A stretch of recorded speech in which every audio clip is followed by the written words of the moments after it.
The word jihad is mentioned in the Quran about 41 times.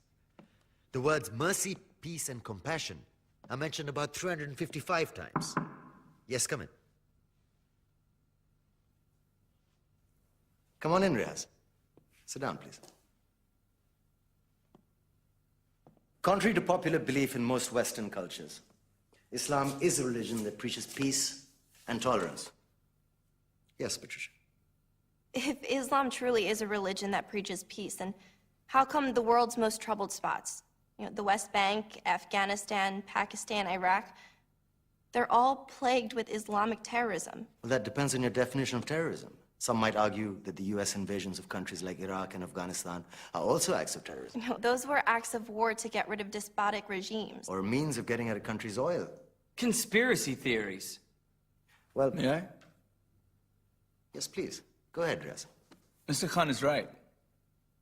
I mean, if we're talking about terrorists, the world's biggest terrorists are the white superpowers. Come on now. No, really, stop and think about it. Explain 9/11. Okay. Do you know how many people died in the Twin Towers strike? Around 3,000. And do you have any idea how many people died in the bombing of Afghanistan? Take a wild guess.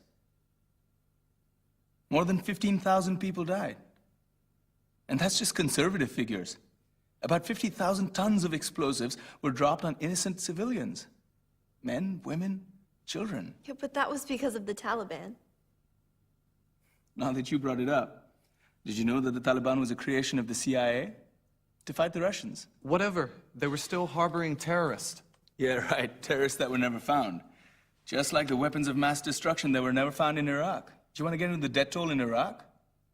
500,000 civilians and counting.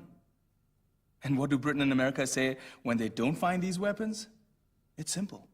They just say sorry.